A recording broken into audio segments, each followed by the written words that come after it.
Para sahabat yang terkasih, Ibu Bapak dan saudara-saudari sekalian, bacaan Injil hari ini begitu indah karena menyinggung doa terindah yang ada di dunia ini, yaitu doa Bapa kami.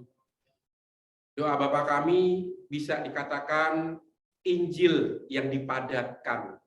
Kalau mau tahu isi hati Tuhan, kalau mau tahu kenapa Tuhan Allah menjadi manusia, ada di sini, yaitu doa Bapa kami. Karena Allah begitu mencintai kita. Saya punya banyak kucing ya di Wisma Cempaka di mana saya tinggal. Frater Bimo tersenyum. Nah, ini Frater Bimo, mungkin ada yang belum kenal. Ini Frater Bimo, calon imam dari Keuskupan Agung Jakarta, dia tingkat 3, tahun depan nulis skripsi. Ini frater yang memang bertugas melayani bersama teman-teman KKT. Nah, ini Frater Bimo tahu saya pencinta kucing. Nah, dari sekian banyak kucing, ada kucing yang kalau saya pegang sapu lidi itu langsung ketakutan. Itu biasanya kucing yang saya pungut kalau udah gede. Rupanya menurut dugaan saya, dia punya trauma dengan sapu lidi. Walaupun saya sayangi, walaupun saya cintai, tapi setiap kali saya pegang sapu lidi, dia lari. Padahal dia tahu saya nggak mungkin mukul pakai sapu lidi. Tapi ya begitulah, mungkin dia punya kenangan masa lalu dengan sapu lidi, sehingga ketika dia melihat saya pegang sapu lidi, dia lari. Beda dengan kucing yang baru saja saya pungut, masih kecil. Nah, kucing ini saya megang sapu lidi, malah deketin. Malah mau main sama sapu lidi saya. Artinya apa? Kucing kecil yang baru saya pungut nggak punya masa lalu yang suram dengan sapu lidi. Nah, ini lihat, kucing saja punya kenangan ya. Kita juga punya kenangan seperti itu. Kenangan masa lalu yang buruk ya, kenangan kegagalan, itu rasa-rasanya kok ya, saya bisa membandingkan gara-gara kenangan-kenangan itu, kita itu seperti hidup kita punya utang. Jadi kegagalan ya kan, lalu apalagi ya, ditolak orang ya, lalu dihukum, itu seperti sebuah kenangan masa lalu yang membuat kita juga jadi ketakutan karena kita punya beban. Kita seolah-olah punya utang yang harus dibayar. Maka kalau hanya hidup berdasarkan kenangan masa lalu yang suram, kita itu nggak akan pernah selesai dengan ketakutan. Seolah-olah hidup kita dibebani oleh hutang, belum lagi janji-janji yang belum kita tepati. Ya.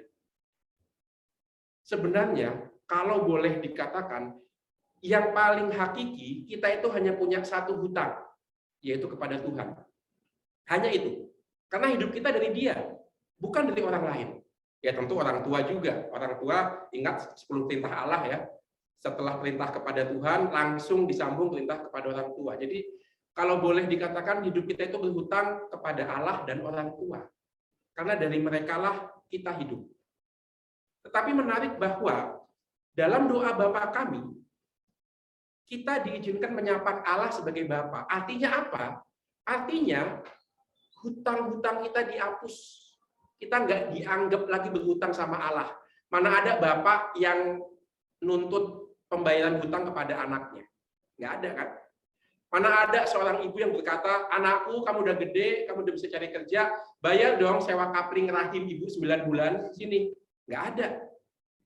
Orang tua tidak pernah bersikap seperti itu. Karena bagaimanapun kita, sesukses apapun kita, segagal apapun kita juga, kita tetap anak-anak dari orang tua kita.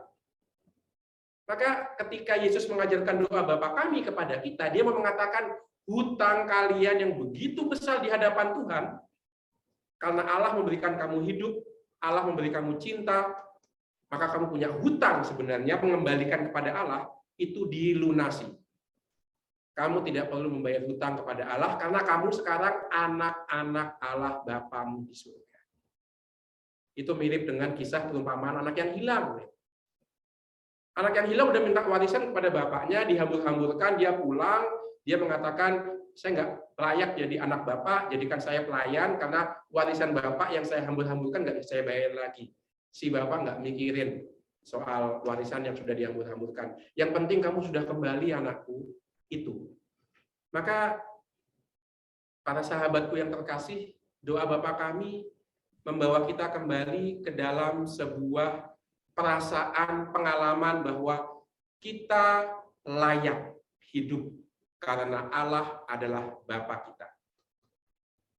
Semua hutang kita kepada manusia, semua pengalaman masa lalu kita terkait dengan manusia, itu tidak lagi penting sejauh kita diterima oleh Allah Bapa kita. Maka ketika kita sudah dilunaskan hutangnya, sesudah kita dicintai oleh Allah Bapa kita, sekarang giliran kita menepati janji-janji dalam hidup kita. Yuk kita cicil yuk hutang-hutang kita yuk. Hutang pada diri kita sendiri, yaitu menjaga hidup, merawat hidup, menghargai badan kita, menghargai waktu kita. Yuk kita lakukan itu pelan-pelan. Satu-satu cicil, mulai dari menghargai waktu, mulai dari menjaga kesehatan, mulai tidur tepat waktu, bangun tepat waktu, berdoa tepat waktu. Karena sekarang hidup kita ternyata begitu berharga, bukan hanya untuk kita, tapi di hadapan Allah Bapa kita. Inilah isi hati yang mau Allah ungkapkan kepada kita. Allah mau mengatakan, kamu berharga. Saking berharganya kamu kubeli dengan darahku sendiri. Itu. Maka para sahabat yang terkasih, kita semua punya hutang dalam hidup kita. Janji-janji kita, agenda-agenda kita. Sekarang kita mau membayar, menyicil itu dengan sukacita. Karena yakin usaha kita untuk menyicil itu diperhatikan Allah. Ini. Mari kita mulai membangun hidup kita sedikit demi sedikit, batak demi batak, di hadapan Allah yang mau disapa sebagai Bapa. Kita mohon rahmat itu, rahmat pertobatan itu, khususnya di masa Prapaskah ini dalam perayaan Ekaristi. Nanti setelah homili akan ada penerimaan abu. Apa artinya? Artinya kita diingatkan, tanpa kasih Allah kita itu abu. Sadar itu. Sadarilah kita itu abu. Tetapi seperti yang kita dengarkan dalam Injil hari ini, dari abu kita diangkat menjadi anak-anak Allah Bapa di surga. Luar biasa. Maka masa tobat ini adalah masa kita untuk membalas cinta Allah dengan cara menyicil janji-janji hidup kita.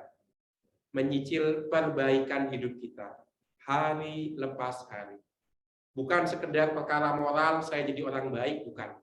Tapi ini perkara iman. Aku sudah dicintai Allah, maka aku ingin mengungkapkan cinta Allah itu dengan hidup bahagia.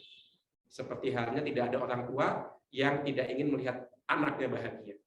Allah akan penuh sukacita ketika kita membangun kebahagiaan hidup kita. Itulah nanti makna dari abu yang akan diberikan di dahi kita. Diingatkan kita ini abu, kita ini debu tanpa cinta Tuhan. Maka marilah kita lanjutkan dengan penerimaan abu dengan kesadaran aku ingin hidup lebih baik karena dari abu aku diangkat menjadi anak-anak Allah. Maka nanti kita akan mendengarkan dari pelayan yang memberikan abu, bertobatlah dan percayalah pada Injil. Itu. Kita percaya pada Injil, maka kita mau bertobat. Artinya pertobatan kita berangkat dari cinta Allah. Mari kita siapkan hati dan budi kita untuk menerima lambang pertobatan, yaitu abu di dahi kita.